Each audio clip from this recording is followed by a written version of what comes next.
Hello, my name is Jeremy, and this is my podcast. The real world sometimes crashes together with the fantasy world in a horrific mess. I have some short stories about that. Other times, like today, I like to share my thoughts on more everyday topics. This time, I'd like to talk about self-esteem and loving yourself. It is a very challenging topic to many people, young and old, and I'm going to share my journey with you in this episode. You are an absolute marvel. Many inspirational posts on social media tell us to value ourselves, to appreciate each day and find happiness in it, to seek balance, and many other vague and positive ideas. As a teenager, I was always frustrated at the topic of valuing myself. Everyone told me to value myself, of course, but nobody told me how. It was readily apparent that my self-esteem was crawling through the gutter, and that self-care was not something I cared about. I was the person who said they are ugly or stupid and meant it. I thought that was the truth. It was real to me. I said it out loud, hoping someone would prove me wrong, change my mind somehow. But when there's a worm in your apple, saying something to it won't coax the worm out. Unless it's a snake and the person speaking is a snake charmer, in which case I'll pack up my writing and go, because that was all you needed. But if you have that worm of self-loathing lodged in your soul, the bad news is that words people tell you bounce right off your shiny bright peel, which you obviously believe to be wrinkly and dull. The lesson I've learned is that if there's this worm, this nagging feeling in me, then I'm the only one who can reach in there and take it out. The surgery is a long and tedious procedure. Have you tried to get a worm out of an apple before? You cut, or if you are braver than I am, bite a bit out where the hole is. You peer in. Damn it, the hole goes deeper. You're afraid you'll muck up your apple with bits of worm. You cut a bit deeper, until you cut the gross part out. And you happily eat your apple and forget about it. It comes to us so automatically. I only wish we could repair our soul-related aches as easily. Go in carefully and stay focused. But all the guides can say that. Just stop feeling worthless. You're worth it. Well, thanks. You don't even know me, so what do you know, silly guide? My advice is to try to approach it practically. It's an abstract thing. You can't touch a thought or a feeling, so you need to approach it with other thoughts and feelings. Sometimes change doesn't start in you. It starts on your peel and it goes all the way to your core. So you have this worm settled in your core. Maybe it's only been there for a few years. Maybe it's been in there for a decade or more. Built itself a luxury resort while you tiptoe around and wonder what to do about it. So let's go into our imaginations, our souls, where this problem has found its home. Imagine your mind and soul as a big office building or castle, a keep on a hill, perhaps a massive spaceship. Anyway, the idea is there are lots of rooms, lots of files, folders, papers with all the knowledge you have, and workers running around trying to find a shopping list or what it was the teacher said to do for homework. The worm is an evil king here, making its way through most rooms, calling all your thoughts that lay there rubbish, worthless, nonsensical, and many other things. Sometimes we think we're calling ourselves that. Maybe we are. But either way, it's not doing us much good, so best get rid of it. Find yourself a dusty old storeroom the worm doesn't go into. You'll find one. I believe in you.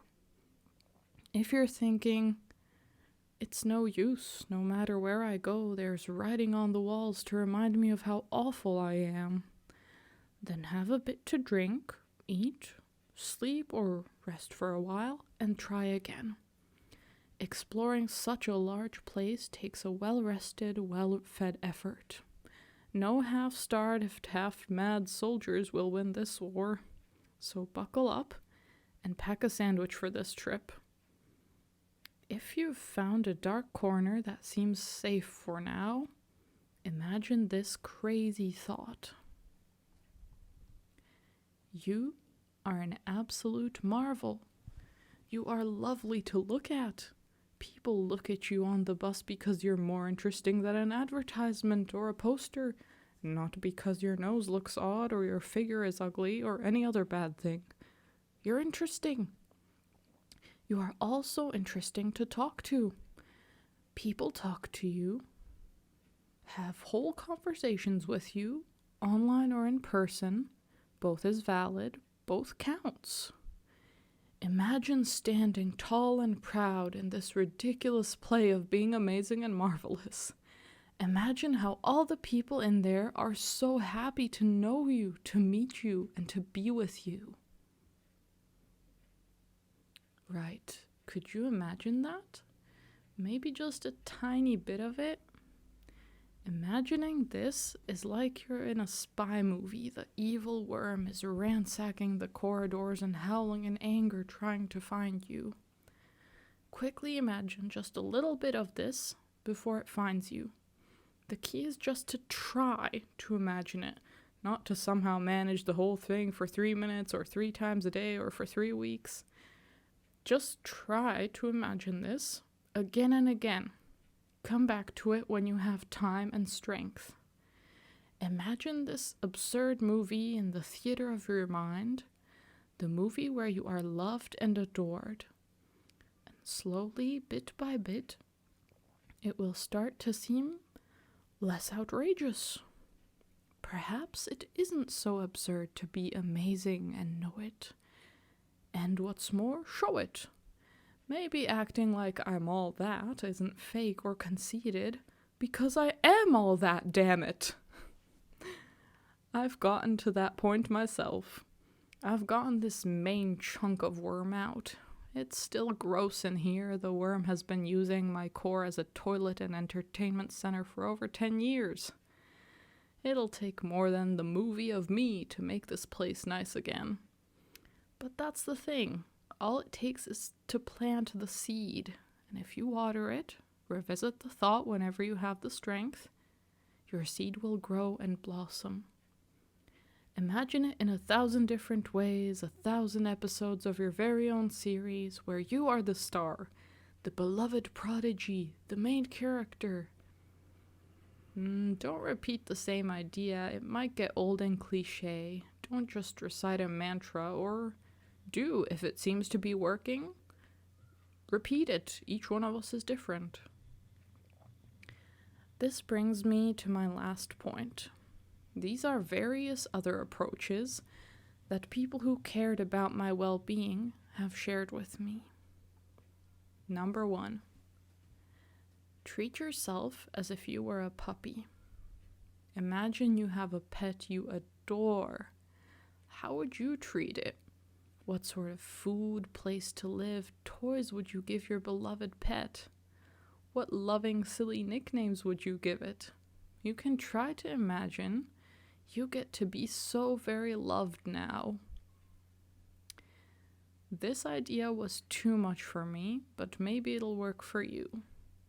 Treat yourself like you would treat a being you love very, very much. Tell yourself, "Oh dear, you must be tired. Let me make you a cup of tea." Make your bed nicely for yourself because you are so beloved. Number 2, look in the mirror. Look yourself in the eye and say something nice about yourself. I am cool. I am badass. I have a lovely smile today. Looking sexy there, you rascal.